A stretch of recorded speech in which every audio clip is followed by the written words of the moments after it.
Coucou les amis, j'espère que vous allez bien. Alors, heureuse de vous retrouver tout simplement pour ce numéro. Alors, au cours de ce numéro, j'aimerais bien sûr revenir sur l'affaire Cameron. Nous avons tous assisté on va dire, disons au début, dès le lancement des recherches, jusqu'à la suite, c'est-à-dire la découverte du corps du petit enfant euh, récemment, et bien sûr l'arrestation des présumés coupables ou présumés assassins. Euh, et nous voyons bien sûr le déferlement de colère depuis un peu déjà depuis la découverte du corps de l'enfant. Ensuite, comment on appelle ça? Euh, la découverte ou l'arrestation des présumés coupables ou des présumés assassins, on va le dire comme ça. Euh, on assiste au déferlement de colère vraiment qui s'abat un peu sur la toile et nous comprenons. Personnellement, je viens avant tout, présenter mes sincères condoléances euh, à la famille, euh, aux proches, au voisinage, euh, ensuite, bien sûr, à toute la population gabonaise parce que c'est une histoire qui nous bouleverse tous. Bon, moi, j'ai préféré ne pas faire de live là-dessus. Je vais vous expliquer pourquoi. En fait, quand euh, une affaire vraiment chauffe, vraiment, je préfère en général garder du recul, prendre un temps, surtout quand c'est aussi délicat. Il faut bien se prononcer, mais il ne faut pas se prononcer pour venir dire n'importe quoi ou aussi. Donc, c'est vrai que ça peut arriver à tout le monde et c'est certainement ça m'est déjà arrivé. Voilà.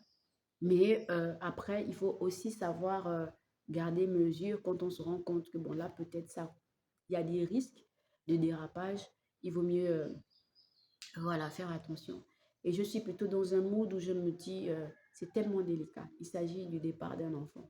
Il s'agit de familles qui sont en train de pleurer. Il s'agit des personnes qui sont complètement bouleversées.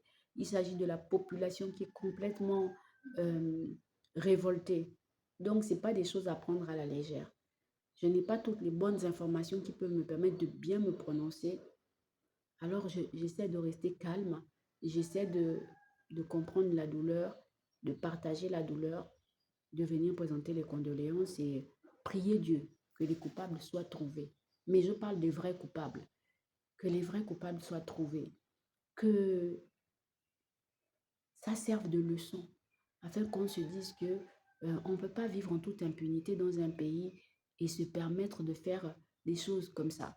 Quand je parle de ça, je ne parle pas d'étrangers, hein. Je parle de tout le monde. Je parle de tout le monde. Donc pour moi, que vous soyez nationaux, pas nationaux, etc., c'est pas trop ça mon problème. Mon problème, c'est que si vous êtes un être humain, où que vous soyez, vous avez des responsabilités. Et ces responsabilités-là, il faut bien sûr les assumer. Donc c'est vraiment ça la base pour moi.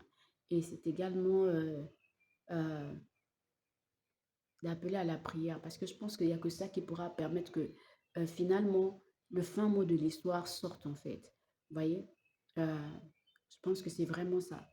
Euh, on va essayer de faire attention qu'il n'y ait pas plus de victimes.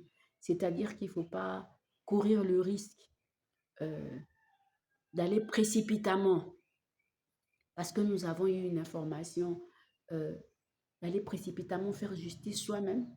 Euh, Pourquoi? Parce que en faisant cela, on pourrait attaquer des innocents, mais de véritablement prier, de véritablement euh, vraiment invoquer le Seigneur pour que les véritables coupables sortent.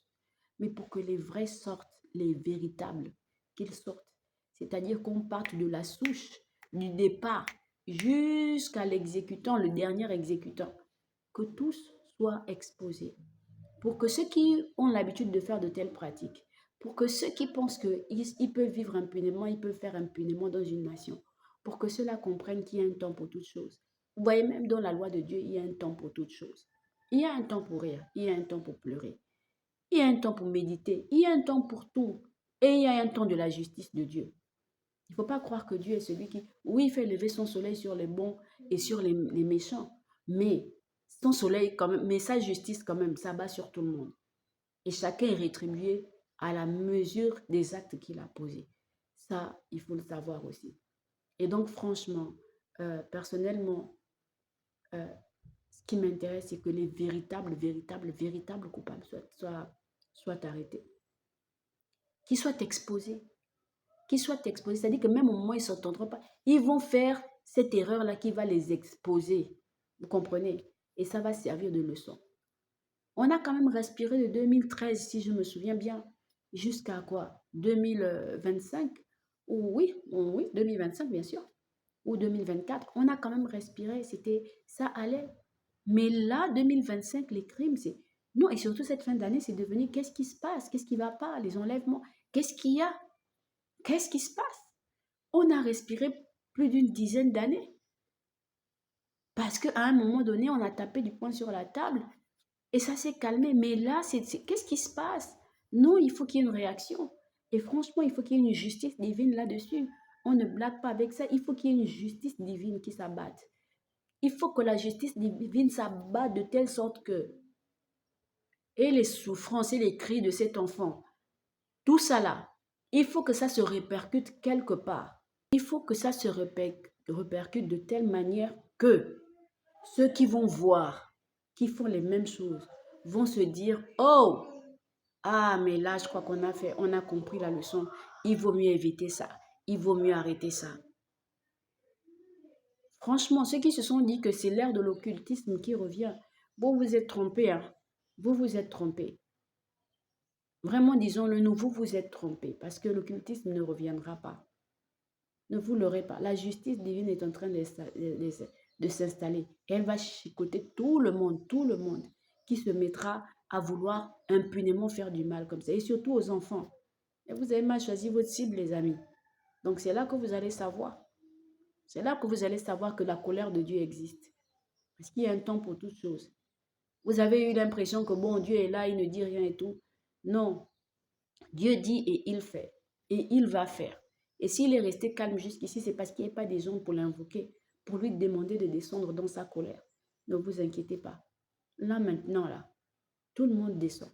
Et vous allez vous rendre compte de combien cette histoire-là doit prendre fin. Absolument. Voilà, c'est tout ce que j'avais à dire par rapport à ça. Encore sincèrement, mes sincères condoléances à la famille et à tous ceux qui se sont blessés, meurtris par ça, et à ceux qui sont encore dans l'angoisse parce qu'ils sont toujours en attente des nouvelles de leurs enfants qui ont disparu, de leurs proches.